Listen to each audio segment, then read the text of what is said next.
So hello friends, कैसे हैं आप सभी। आई होप आप सब ठीक हैं और फिर से आपका स्वागत है हमारे अपने चैनल एनबी कॉमर्स सब में। दोस्तों, आज की वीडियो के अंदर हम लोग डिस्कस करने जा रहे हैं यूके SSC असिस्टेंट अकाउंटेंट के लिए जो हिंदी का कंटेंट बेसिकली ऐड किया गया है, उसके कुछ एमसीक्यूज हम लोग देखेंगे। बेसिक हिंदी का जो पोर्शन है वो यहाँ पे ऐड किया गया है यूके PSC के द्वारा, क्योंकि यूके SSC जो यहाँ पे असिस्टेंट अकाउंटेंट का एग्ज़ाम करवाता था उसके अंदर हिंदी इंट्रोड्यूस नहीं की गई थी, हिंदी का सिलेबस नहीं था। वह 20 मार्क्स का यूके PSC ने बेसिक हिंदी डाल दी है, जो कि ज़्यादा टफ नहीं है। इसके कुछ क्वेश्चन हम एमसीक्यू हम लोग आज यहाँ पे अटेम्प्ट करने वाले हैं। और कोर्स में एमसीक्यू स्टार्ट करने से पहले हम लोग फटाफट से एक बार कोर्स के बारे में बात कर लेते हैं। जैसे कि आप सबको पता है, हम लोग यूके SSC असिस्टेंट अकाउंटेंट के लिए कंप्लीट क्रैश कोर्स को यहाँ पे प्रोवाइड करते हैं, जिसके अंदर आपको कंप्लीट जो सिलेबस है उसकी कवरिंग मिल जाती है। यानी कि जितना भी आपके यहाँ पे यूनिट है 15 से 16 यूनिट टोटल इसके अंदर हैं। आपकी अपडेटेड सिलेबस जो था आपका, उसके अंदर सभी जो सिलेबस है उसके अंदर कवर किया गया है, जिसमें आपको 100 से अबव रिकॉर्डेड वीडियोस मिलती हैं, जिसमें एक्सप्लेनेशन दिया जाता है और साथ में PDF भी आपको मिलेगी उस पर्टिकुलर वीडियो से रिलेटेड। और साथ ही इसके अंदर न्यूमेरिकल पार्ट और थ्योरी पार्ट दोनों कवर किया गया है, क्योंकि इसके अंदर जितना हमारा न्यूमेरिकल पार्ट इंपॉर्टेंट है तो उतना ही हमारा थ्योरी पार्ट भी इंपॉर्टेंट है, क्योंकि सिलेबस भी कुछ इस तरीके से डिज़ाइन किया गया है कि उसके अंदर बैलेंस्ड है पूरा का पूरा, क्योंकि न्यूमेरिकल का पार्ट भी है 50% के अराउंड, तो 50% थ्योरी भी है। तो ये चीज़ इसके लिए इंपॉर्टेंट हो जाती है। उसमें सभी चीज़ हमारे कोर्स के अंदर कवर की गई है। सारा जो एक्सप्लेनेशन है आपको टू दी पॉइंट यहाँ पे मिलेगा, जो कि एग्ज़ाम ओरिएंटेड होता है। और उसके अंदर फालतू की जो बुक्स के अंदर आपको देखने को मिलती है, जो गपशप देखने को मिलती है, वो चीज़ें यहाँ पे रिलेवेंट चीज़ें इसके अंदर नहीं मिलेंगी कोर्स के अंदर। फीस इसके अंदर काफ़ी रीजनेबल है। और एक और चीज़ इसके अंदर मैं इंट्रोड्यूस करा देना चाहता हूँ कि हमने जो हमारा पेड स्टूडेंट्स का टेलीग्राम ग्रुप है, जिसके अंदर की आपको कंप्लीट जो कोर्स है, कोर्स का कंटेंट है वो प्रोवाइड किया जाता है, तो उस पर हमने डेली क्विज़ यहाँ पे लॉन्च कर दी हैं। अब आपको डेली बेसिस पे इसके अंदर क्विजेज़ भी मिलेंगी। हर दिन आप 12 से 15 क्वेश्चंस की क्विज आपको मिलेगी, जिससे आपके हर दिन 12 से 15 नए कंसेप्ट क्लियर होंगे। तो एग्ज़ाम आते आते तक आपके 1000-2000 कंसेप्ट अपने आप ऐसे क्वेश्चन आपके क्लियर हो जाएंगे।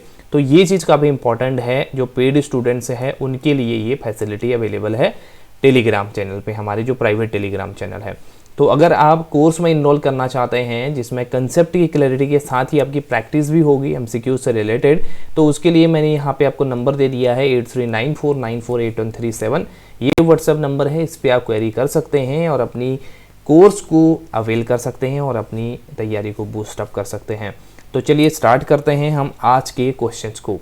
सबसे पहला क्वेश्चन हमारे पास में हिंदी का यहाँ पे है कि भाषा की सबसे छोटी इकाई क्या होती है।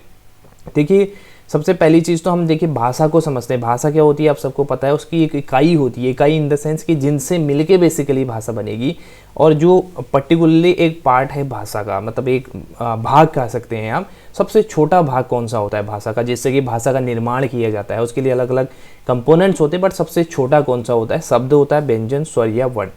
तो ये चीज़ आपने ध्यान रखनी है हमेशा। भाषा की सबसे छोटी इकाई होती है वर्ण। वर्ण ही भाषा की सबसे छोटी इकाई होती है। तो ऑप्शन नंबर डी आपका इसमें सही आंसर बनता है। नेक्स्ट क्वेश्चन है हमारे पास में कि हिंदी वर्णमाला से स्वरों की कुल संख्या कितनी है। मान लें कि हिंदी वर्णमाला में जो कि हम लोग अ, आ, इ या क, ख जो हम लोग पढ़ते हैं, तो उसमें स्वर कितने हैं। ये क्वेश्चन भी पर्टिकुलरली एग्जाम के अंदर पूछ लेता कभी कभी। तो ये चीज़ संख्या आपको पता होनी चाहिए, कितने आपके स्वर हैं, कितने आपके व्यंजन हैं, ये सारा आपको पता होना चाहिए। तो स्वरों की संख्या इसके अंदर होती है 11। तो ये नंबर आपको याद रखना है। ऑप्शन नंबर बी इसके अंदर सही आंसर बनता है। ओके, नेक्स्ट क्वेश्चन हमारे पास में यहाँ पे है हिंदी वर्णमाला में व्यंजनों की संख्या। अभी तक हमने स्वर की संख्या देखी थी जो कि 11 थी। अब यहाँ पे आपसे पूछ रहा है कि व्यंजन कितने हैं यहाँ पे। तो व्यंजन आपके कितने हैं यहाँ पे, 32 हैं, 34 हैं, 33 या 36। तो ध्यान रखना व्यंजन इसके अंदर है 33। तो 11 इसके अंदर क्या हो गए, 11 इसके अंदर स्वर हो गए, और व्यंजन कितने हो गए हैं, 33 व्यंजन इसके अंदर हो जाते हैं। तो ऑप्शन नंबर सी इसमें सही आंसर बनता है। ओके, तो नेक्स्ट क्वेश्चन हमारे पास में है दो वर्णों के मेल से होने वाले विकार को क्या कहते हैं। इसमें दो क्वेश्चन बनते हैं। इसके साथ एक और क्वेश्चन मैं आपको अभी बताऊंगा। सबसे पहले वर्ण की बात करते हैं। वर्ण अभी थोड़ी देर पहले हमने पढ़ा है, जो आपके पास में भाषा की सबसे छोटी इकाई होती है उसको हम लोग क्या कहते हैं, यहाँ पे वर्ण हम लोग कहते हैं। और दो वर्णों के मेल से जो विकार उत्पन्न होता है उसको हम लोग क्या कहते हैं, संधि कहते हैं, समास कहते हैं, उपसर्ग कहेंगे या प्रत्यय कहते हैं। तो हमेशा याद रखना, दो वर्णों के मेल से संधि बनती है, मतलब उनके विकार से बेसिकली संधि होती है, संधि का निर्माण होता है। लेकिन अगर यही क्वेश्चन थोड़ा सा और ट्रिकी बना के पूछ लिए जाए कन्फ्यूजन क्रिएट करने के लिए, दो शब्दों के मेल से होने वाले विकार को क्या कहते हैं, तो ये क्वेश्चन भी इसके अंदर बन सकता है। अगर आप वीडियो देख रहे हैं तो कमेंट्स बॉक्स में जरूर बताना, दो शब्दों के मेल से होने वाले विकार को क्या कहते हैं। क्लियर? चलिए नेक्स्ट क्वेश्चन है, अभी के लिए इसका आंसर है ऑप्शन नंबर ए, संधि। नेक्स्ट क्वेश्चन है, संधि कितने प्रकार की होती है। अभी आपसे संधि के प्रकार पूछ रहे हैं यहाँ पे, तो संधि हमारे पास में एक होती है, दो होती है, तीन होते हैं, चार होते हैं। तो संधि के जो टाइप्स हैं वो यहाँ पे 3 टाइप की संधि होती है, 3 तरह की संधि होती है, जिसमें हमारे पास में होती है, एक होती है स्वर संधि, और एक हमारे पास में होती है व्यंजन संधि, और एक हमारे पास में होती है विसर्ग संधि। ठीक है, तो ये 3 तरह के हमारे पास में संधि होती हैं। इन संधि पे क्वेश्चंस भी करेंगे, अभी आगे क्वेश्चन इसके अंदर हैं। तो अभी के लिए आपको ये ध्यान में रखना है, 3 तरह की इसके अंदर संधि होती है। क्लियर? तो option number C is going to be right answer. Next question है हमारे पास में, यहाँ पे बताया गया है, दयानंद में प्रयुक्त संधि का क्या नाम है। देखिए, दयानंद में प्रयुक्त संधि का नाम जानने से पहले आपको इसका क्या विच्छेद करना आना चाहिए कि दयानंद को हम लोग इसके अंदर इसका बेसिकली इसको अलग अलग कैसे करेंगे। तो उसके लिए हमारे पास में अलग अलग 3 संधि हैं। 3 संधि के अंदर हम की भी सब कैटेगरी हैं, और इसके अंदर जो आपको दिख रही हैं, अब आप कह रहे होंगे सर अभी तो आपने बताया था 3 तरह की संधि होती है, एक स्वर संधि होती है, एक व्यंजन संधि होती है, विसर्ग संधि होती है, लेकिन यहाँ पे तो गुण संधि, दीर्घ संधि, यण संधि ये भी दिख रहे हैं।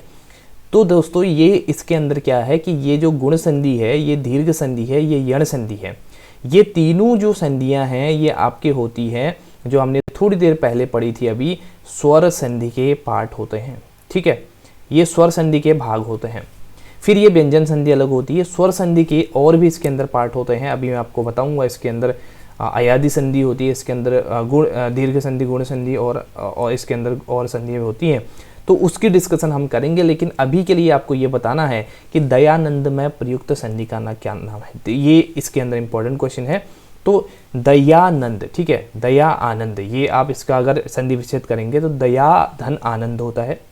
देखिए, दया धन आनंद, ये इसका संधि विच्छेद हो गया। अब दया, अगर या को अगर आप ऐसे बोलेंगे तो क्या आ रहा है यहाँ पे, आ रहा है, राइट। तो आ और आ दोनों यहाँ पे संधि आ रही है, आ मतलब ये जो आपका वर्ण आ रहे हैं वो क्या आ रहे हैं, आ रहे हैं। ठीक है, ये आ वाला वर्ण आ रहा है और ये भी आ वाला वर्ण आ रहा है। तो अगर इन दोनों को आप जोड़ देते हो तो क्या बनता है, आ ही बनता है। और एक चीज़ ध्यान में रखना कि जब हम बात करते हैं दीर्घ संधि की, गुण संधि के अंदर, जब हम सबको बेसिकली इसके अंदर आपको पता है ये क्या है, आपकी स्वर संधि, ये सबको पता है। लेकिन स्वर संधि के अंदर भी अगर आपको थोड़ा सा टिपिकल क्वेश्चन पूछते कौन सी संधि है, तो ये दीर्घ संधि का पार्ट है। क्योंकि दीर्घ संधि में हमारे 3 तरह के जो अल्फ़ाबेट हैं, बेसिकली औवा हैं, स्वर हैं, वो यहाँ पे आते हैं। कौन कौन से, एक आ हो गया, एक बड़ी ई की मात्रा होती है और एक बड़ी ऊ की मात्रा होती है। तो ये 3 तरह के जो आपके स्वर होते हैं वो अगर बनते हैं तो वो आपका दीर्घ संधि होता है। तो इसमें ऑप्शन नंबर बी आपका सही आंसर बनता है। नेक्स्ट क्वेश्चन है कपीस। कपीस में प्रयुक्त संधि का नाम। अब यहाँ पे देखिए, वृद्ध संधि है, दीर्घ संधि है, विसर्ग संधि है या यण संधि है। कपीस में क्या संधि यूज की गई है, तो कपीस का जब हम यहाँ पे संधि विच्छेद करेंगे तो क्या बनेगा, यहाँ पे कप धन ईस बनता है। ठीक है, तो कपीस यहाँ पे बन जाएगा। तो कप आ रहा है और ई आ रहा है, अगर आप देखेंगे कप धन ईस, ठीक है, ये यहाँ पे बन जाएगा। तो कप आ, ये ओ निकल के आ रहा है यहाँ पे, मतलब ओ धन ई, ये आपके पास में ओ धन ई यहाँ पे बन गया। तो ये आपको क्या दिख रहा है यहाँ पे, ये अगर आप इसको देखेंगे तो ये भी आपकी दीर्घ संधि है, क्योंकि बड़ी ई की मात्रा आ रही है इसके अंदर। तो इस तरीके से आपको इसका संधि विच्छेद करना होता है, यानी कि संधि विच्छेद का मतलब क्या है, इस जो आपका शब्द है इसको तोड़ना होता है। ठीक है, तो इसके भी अपने रूल्स होते हैं, किस तरीके से ये किया जाता है, संधि विच्छेद करने के भी अपने रूल होते हैं। तो ये चीज़ आपको ध्यान में रखनी है। तो इसके लिए ऑप्शन नंबर आपका बी सही बनेगा, दीर्घ संधि है।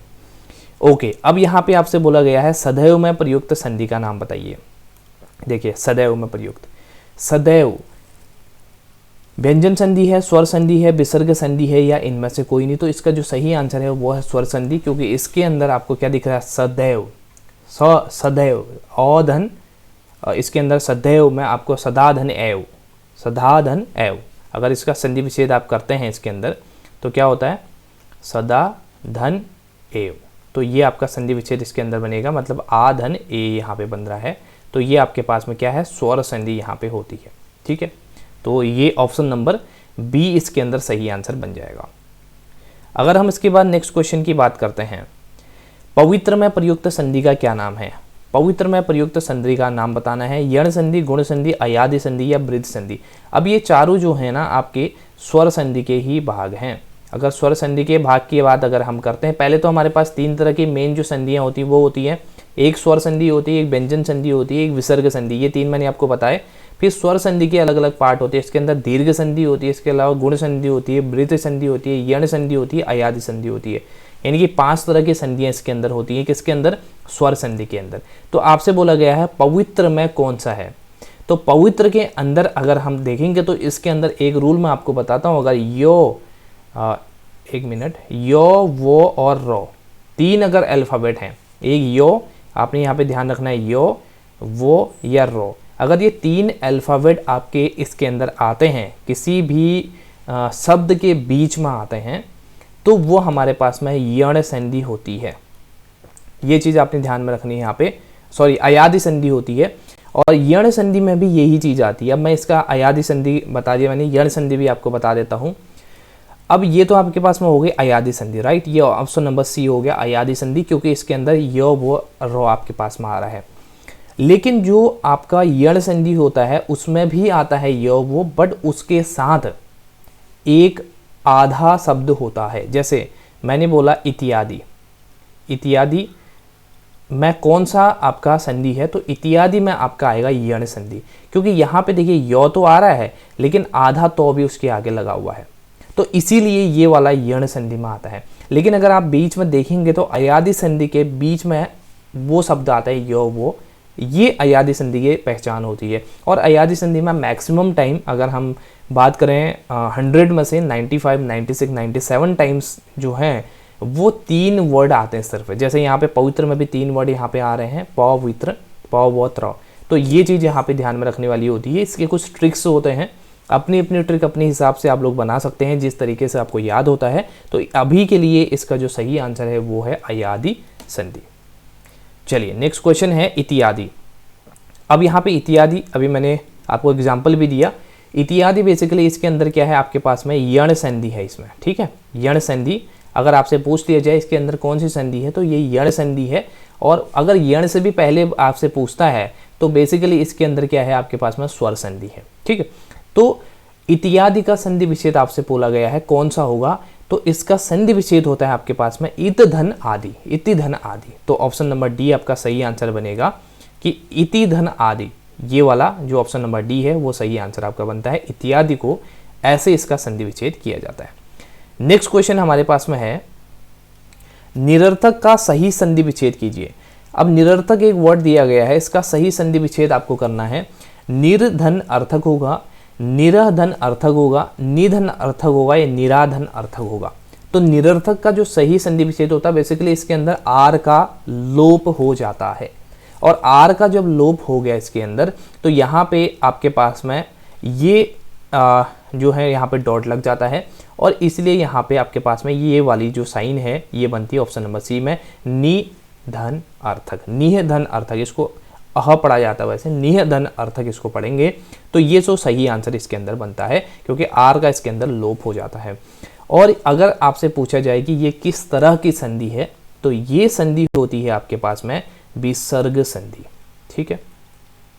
तो ये चीज भी साथ साथ आपको ध्यान में रखनी है। तो ऑप्शन नंबर सी इसमें सही आंसर बनता है। नेक्स्ट क्वेश्चन आपके पास में यहाँ पे है, धरेश का सही संधि विच्छेद आपसे बोला गया। देखिए वर्ड कुछ भी आ सकता है, अगर आपने कंसेप्ट क्लैरिटी हुई है, आपने कंसेप्ट सही से पढ़ा है तो यहाँ पे आप आंसर कर सकते हैं। धरेश का सही संधि विच्छेद अगर आप करेंगे तो क्या होगा, इसके अंदर आपसे बोला गया है धराधन अस होगा, धरधन ईस होगा, धराधन ईस होगा या धराधन इस होगा। तो इसका जो सही संधि विच्छेद होता है वो होता है धराधन ईस, जो कि ऑप्शन नंबर सी के अंदर आपको दिख रहा है यहाँ पे ऑप्शन नंबर सी। तो इसका ये संधि विच्छेद होता है धराधन ईस इक्वल टू धरेश, ठीक है। चलिए नेक्स्ट क्वेश्चन हमारे पास में है, निम्न शब्दों में से किसमें विसर्ग संधि, अभी विसर्ग संधि मैंने एक में आपको बताया भी था, उज्ज्वल में, निश्चल में, राजेंद्र या दुर्गम, किसमें यहाँ पे विसर्ग संधि होगी। तो आपका जो सही आंसर, अगर विसर्ग संधि पहचानने के लिए आपको संधि विच्छेद भी आना चाहिए। अगर आप इसका संधि विच्छेद करेंगे किसका, निश्चल का, तो ये आपका नि धन अश्चल होगा आपके पास में, तो ये आपका होगा यहाँ पे क्या, विसर्ग संधि, ऑप्शन नंबर बी निश्चल। ठीक है, नेक्स्ट क्वेश्चन आपके पास में है यहाँ पे, स्वागत में प्रयुक्त संधि का क्या नाम है। देखिए स्वागत में जब हम लोग स्वागत का संधि विच्छेद करेंगे, संधि विच्छेद करना आना चाहिए आपको, स्वाधन आगत होता है। ठीक है, स्वाधन आगत यहाँ पे इसका संधि विच्छेद होता है। तो इसमें प्रयुक्त संधि आपसे बोलेगी, व्यंजन संधि होती है, यण संधि होती है, दीर्घ संधि होती है, वृद्धि संधि इसके अंदर होती है। तो सबसे पहली चीज आपको इसके अंदर ध्यान में देनी है कि जो मैंने थोड़ी देर पहले आपको बताया था कि यो और वो, दो चीजें पहले हम देख लेते हैं। ये अगर आपके शब्द में आ रहा है तो दो संधियां बन सकती हैं, या तो आपकी यण संधि बन सकती है या तो आपकी अयादि संधि बन सकती है। और अयादि संधि कब बनती है, जब आपके पास में क्या होता है, यहाँ पे अगर हम बात करते हैं इसके अंदर कंप्लीट वर्ड होता, यो और वो कंप्लीट होता है, इसके साथ किसी भी प्रकार का कोई शब्द, आधा शब्द नहीं होता, तो अयादि संधि बनती है। ऑप्शन में वैसे भी अयादि संधि नहीं गिवन है, लेकिन यहाँ पे क्या गिवन है, यण संधि गिवन है, क्योंकि यहाँ पे अगर आप स्वागत में देखेंगे, अगर आप स्वागत में देखेंगे तो स्वागत में वो है यहाँ पे, और इसके साथ आधा सौ भी है, तो इसीलिए यहाँ पे स्वागत में प्रयुक्त संधि कौन सी हो जाएगी आपके पास में, यण संधि हो जाएगी, which is given in option number 2, option number B. तो इस तरीके से आपको ये क्वेश्चंस को सॉल्व करना है। इसमें हमने कुछ बेसिक से संधियों की बात करी है, तो इसके लिए इस वीडियो में इतना ही। इसके बाद नेक्स्ट पार्ट में हम इसके कुछ और एमसीक्यूज को करेंगे, जिसके अंदर आपके कुछ प्रत्यय, उपसर्ग प्रत्यय हैं, और इसके अलावा कुछ संधि के और पार्ट हैं यहाँ पे, तो उन चीज़ों को भी हम डिस्कस करेंगे, उन एमसीक्यूज को भी हम करेंगे। और हिंदी का पार्ट इतना इसके अंदर कोई टफ मैं नहीं कहूँगा, हिंदी आपकी जो दी गई है सिलेबस के अंदर वो ज़्यादा टफ कुछ नहीं है, थोड़ा बहुत आप नॉलेज रखेंगे इस चीज़ की, क्योंकि हम हैबिचुअल होते हैं और मोस्ट ऑफ द स्टूडेंट्स भी हिंदी पढ़ी हुई होती है उन लोगों ने, हिंदी क्योंकि कंपलसरी भी होती है क्लास 10th तक के लिए कुछ, तो वो चीज़ यहाँ पे फ़ायदेमंद रहती है। इसीलिए आपको हिंदी पे ज़्यादा इम्फेसाइज देने की ज़रूरत नहीं है, और मतलब इसको छोड़ना तो नहीं है, लेकिन हाँ अपने सब्जेक्ट कमांड आपको ज़रूर बनानी है, और उसके लिए आपको हम लोग कोर्स भी प्रोवाइड कर रहे हैं, और फ्री ऑफ कॉस्ट जो लोग प्रैक्टिस कर रहे हैं उनके लिए हम लोग एमसीक्यूज़ भी लेके आ रहे हैं यूट्यूब चैनल पे। क्लियर? तो आप दोनों मोड से स्टडी करना चाहें तो दोनों मोड से कर सकते हैं, अदरवाइज यूट्यूब चैनल पे बने रहिए। वीडियो पसंद आती है तो लाइक करना ना भूलें, और इसके अलावा अगर आप चाहते हैं कि एक फुल फ्लैश वीडियो आपको मिले कि आप लोग जितना टाइम आपके पास बचा है उसमें किस तरीके से प्रिपरेशन करना चाहते हैं, उसके लिए मैं आपको एक टाइम टेबल फ्रेम करके दे सकता हूँ, मतलब किस तरीके से आपकी प्रिपरेशन होनी चाहिए। तो उसके लिए आप कमेंट करके बता सकते हैं, अगर स्टूडेंट्स आप में से आप लोग कमेंट करेंगे तो मैं उसके लिए एक डेडिकेटेड कंप्लीट वीडियो बना दूंगा कि कैसे आप लोग तैयारी आगे बढ़ा सकते हैं। अदरवाइज वीडियो पसंद आती है तो लाइक करना ना भूलें, चैनल पर नए हैं तो चैनल को जरूर सब्सक्राइब करें, क्योंकि ऐसी वीडियो आपके लिए आती रहेगी। Thank you so much, have a nice day, take care, bye bye.